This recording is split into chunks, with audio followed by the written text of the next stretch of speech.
Domnule primar, cât de afectat a fost bugetul local de această pandemie? A fost afectat, fără îndoială, atât pe partea de venituri, cât și pe partea de cheltuieli. În ce privesc veniturile, pe de o parte,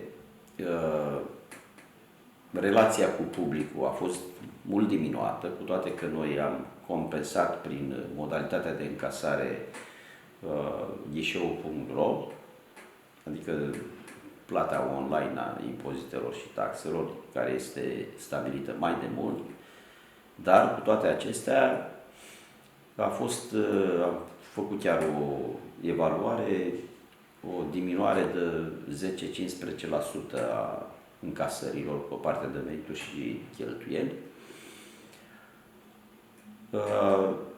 Dar sigur că este influențată această realizare a veniturilor și ca urmare a afectării activității în mai multe domenii de activitate ca urmare a acestei pandemii. Este normal.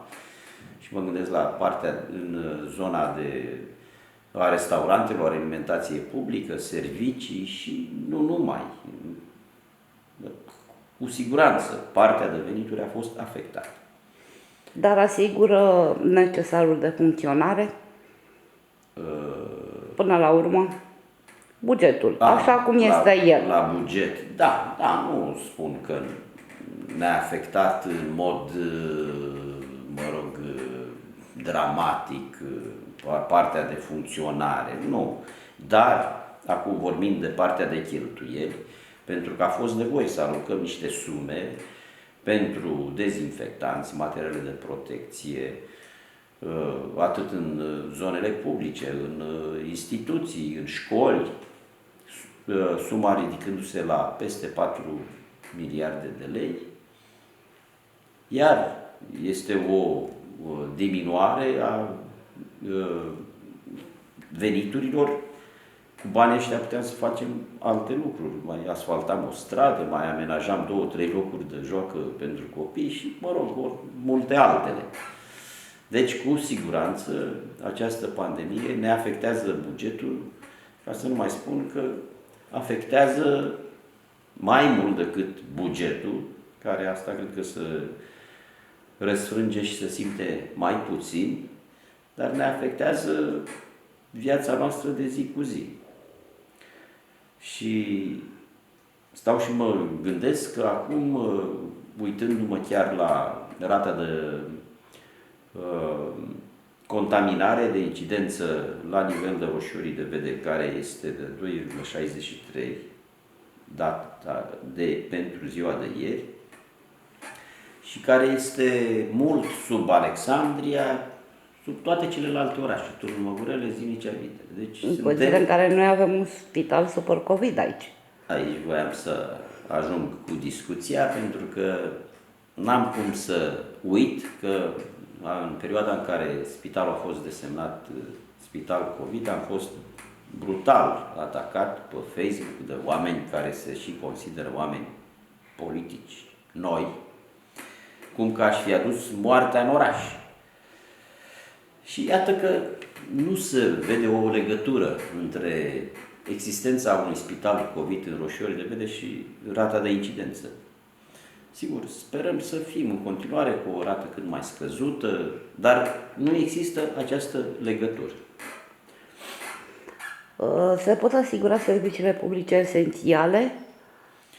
Da, nu sunt probleme legate de servicii, sunt niște măsuri stabilite prin această hotărâre de guvern 856, prin hotărârile Comitetului Național, Comitetului Județean, Comitetul Local pentru situații de urgență, toate aliniindu-se la hotărârea de guvern, această 856, cu modificările care au urmat.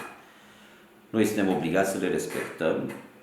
Sunt măsuri pe care eu, în cea mai mare parte, le înțeleg și e normal să le punem în aplicare, dar mai sunt și unele măsuri a căror logică nu o înțeleg. Cu toate acestea, noi trebuie să respectăm hotărârea de guvern, Dar nu ezit să spun că ne preocupă și preocupă foarte mult situația producătorilor, a comercianților, a oamenilor care trebuie să-și facă aprovizionarea. Și când spuneam de faptul că sunt unele lucruri care nu, a căror logică nu înțeleg, mă gândeam la faptul că reducerea programului magazinelor, reducerea programului și a unor spații nu face decât să reducem atât în timp cât și în spațiu posibilitatea oamenilor de a-și face aprovizionare. Și atunci mi se pare că asta e o măsură exact pe dos. Ce se dorește prin această, ca și măsură de a crește securitatea și de a evita contaminarea? Să evităm aglomerația. Și dacă mie îmi reduci programul de lucru la magazine și mai reduci și câteva magazine care nu ar mai trebui să funcționeze, atunci ce facem? Ducem populația într-un perimetru îngust și într-un timp mai scurt, deci creăm aglomerații. Ceea ce e exact pe dos de ceea ce ar trebui să facem. Să presupunem așa, printr-o logică, puțin la absurd, să nu reducem până la 21 programul magazinelor, să-l reducem până la ora 16 și să deschidem magazinul la ora 10. Deci într-un timp, îi trimitem în timpul ăla să-și facă cumpărăturile. Un magazin non-stop, eu cred că e foarte binevenit, ori noi ar trebui să le închidem. Pentru că un om care e mai temător se gândește, stă în casă, nu caută aglomerațiile și se duce să-și facă cumpărăturile când crede el că e mai puțin aglomerat. Adică până la 11-12 noapte. Cu ce strică treaba asta și nu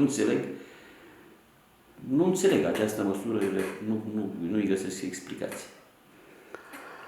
Revenind la situația financiară, cum stați cu datoriile? Înregistrați datorii, ați acumulat datorii în plus în această perioadă critică, spun eu, și destul de solicitantă pentru buget. Eu v-am dat niște cifre, atât ce privesc cheltuielile cât și veniturile. Am spus și repet că această pandemie ne-a afectat bugetul, dar nu într-o măsură atât de mare încât să spunem că au crescut datoriile la furnizor sau la bugetul de stat din cauza pandemiei. Sigur că sunt lucruri care n-am putut să le asigurăm, despre care se vorbește, asigurarea elevilor cu tablete școlare sau asigurarea spitalului cu veniturile de care au nevoie.